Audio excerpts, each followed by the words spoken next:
ఇక రెండో విషయం, ఈ క్యాస్ట్ సెన్సెస్లో మాకు మేమే ఎక్కువ ఉన్నామని చెప్తున్నారు. మీరు ఎక్కువ ఉంటే మీ ఓట్లు మీరే వేసుకోరు, మేము ఉన్న కాడికి వేసుకుంటాం, మాకు సరిపోతాయి. ఈ ఎన్నికలు క్యాస్ట్ సెన్సస్ మీద రెఫరెండం ఎన్నికలు ఇవి. ఈ ఎన్నికలు అగ్రవర్ణాలకు బీసీలకు మధ్య జరుగుతున్నటువంటి విడాకుల ఎన్నికలు ఇవి. కాబట్టి ఇది ఆషామాషి ఎన్నిక కాదు. బీసీ ఉపాధ్యాయులారా, ఎస్సీ ఉపాధ్యాయులారా, ఎస్టీ మైనారిటీ సోదరులారా, మీరందరూ కూడా ఒకరు ఇద్దరిని మీరు మోటివేట్ చేసి ఈ వర్గాల నుంచి గెలిపించండి. మా బీసీ అభ్యర్థుల తరఫున చెప్తా ఉన్నా, ఎస్సీ ఎస్టీ అభ్యర్థులు ఎక్కడ నిలబడ్డా, మైనార్టీ బిడ్డల భవిష్యత్తులో ఎక్కడ నిలబడ్డా మేమందరం కూడా వాళ్ళకు అండగా నిలబడి వాళ్ళని గెలిపించుకొని ముందుకు తీసుకుపోతామని చెప్పి తెలియజేసుకుంటా ఉన్నా. ఇక ఇంకొక విషయం, ఈ ఎన్నిక ద్వారా ఒకటైతే సత్యం బయటకు వస్తుంది.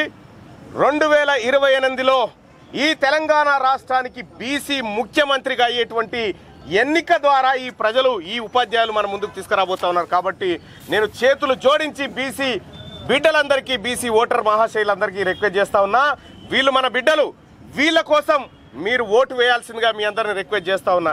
మళ్ళా ఒక ఆయన అంటాడు, మీ దాంట్లో 2-3 అభ్యర్థులు, వాళ్ళ దాంట్లో 4 నిలబడరు. 2000 ఓట్లోనే 4 నిలబడితే 20,000 ఓట్లలో కనీసం 20 మంది ఉండాల్సిందే. 2-3 నిలబడరు మా వాళ్ళు. కాబట్టి మా 2 అభ్యర్థులు, మా సోదరులు ఎవరైతే ఉన్నారో వీళ్ళు ఖచ్చితంగా వీళ్ళలోంచి ఒక అభ్యర్థి గెలవాల్సిందే, గెలిపించుకుంటామని చెప్పి తెలియజేస్తూ మీ మీడియా సోదరులకు కూడా చెప్తా ఉన్నాం, మీ ఇళ్ళల్లో ఎవరైనా టీచర్లు కూడా ఉంటే, మన సోదరులు, మన బీసీలు ఎవరైనా ఉంటే కూడా వాళ్ళకు కూడా తెలియజేయండి. ఇలా బీసీలంతా తెలంగాణ రాష్ట్రంలో ఒక్కటైనటువంటి విషయాన్ని వాళ్ళకి తెలియజేసి మన ఓట్లు మనకి వేయించేటువంటి కార్యక్రమం చేయాల్సిందిగా కోరుతా ఉన్నాం. ఈ ఎన్నికను అంత ఆషామాషిగా వదిలిపెట్టడానికి మేము సిద్ధంగా లేదు. నేను కానీ, మా సీనన్న కానీ, మా కృష్ణన్న కానీ, తెలంగాణ రాష్ట్రంలో ఉన్నటువంటి బీసీ బిడ్డలమంతా ఈ ఎన్నిక మా ఆత్మగౌరవం ఎన్నిక, ఈ ఎన్నిక మా బిగ్ క్లాస్ ఏదైతే బీసీ వర్గాలు ఉన్నాయో వీళ్ళ ఆత్మగౌరవ ఎన్నికగా చూస్తా ఉన్నాం. ఇక పైసల విషయంలో ఎంత వచ్చినా ఎవరిచ్చినా కూడా ఇడిచిపెట్టకూరు. ఎందుకంటే అక్కడ మీ అందరికీ తెలుసు, సంపాదించిన అక్రమ సంపాదనలు అక్కడ ఉన్నాయి. ఆ పైసలన్నీ రావాలి, ఇవ్వకపోతే కూడా చెప్పుర్రి, మాదే జిమ్మేదారి, ఇప్పిస్తాం వాళ్ళని పట్టుకొచ్చి. కాబట్టి ఈ ఎన్నికలు, ఎమ్మెల్సీ ఎన్నికల్లో గెలిచేటువంటి అభ్యర్థులు వీళ్ళు తప్ప ఇంకొకరు గెలవనీయం కూడా. ధన్యవాదాలు.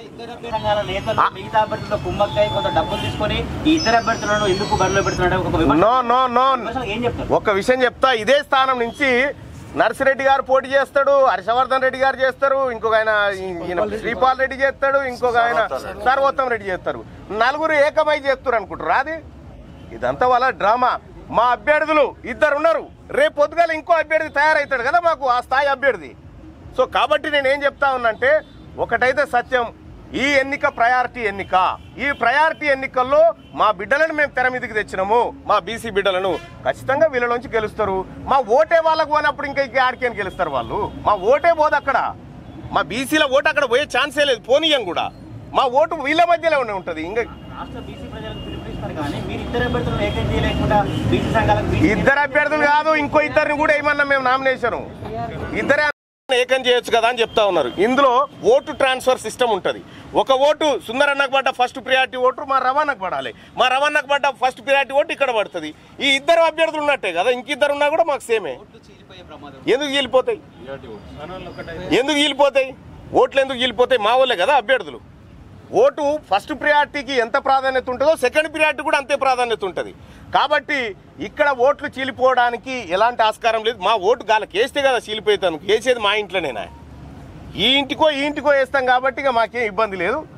ఇంకా మా బీసీ బిడ్డలు ఎవరు నిలబడ్డా కూడా ఎట్టి పరిస్థితిలో మొదటి 2వ ప్రాధాన్యత ఓటు కానీ, ఏ ప్రాధాన్యత ఓటు కానీ వాళ్ళకి పోవడానికి వీల్లేదు, పోనీయం కూడా. గెలుపు మాదే. వరంగల్, నల్గొండ టీచర్ ఎమ్మెల్సీ గెలుపు మాదే, బీసీలదే. Thank you. క్యూ న్యూస్ ఛానల్లో పనిచేయటకు అనుభవం గల సీనియర్ వీడియో ఎడిటర్స్ కావాలను సంప్రదించవలసిన నెంబర్ 8688926084. qnewsads@gmail.com ను సంప్రదించండి. లైక్ చేయండి.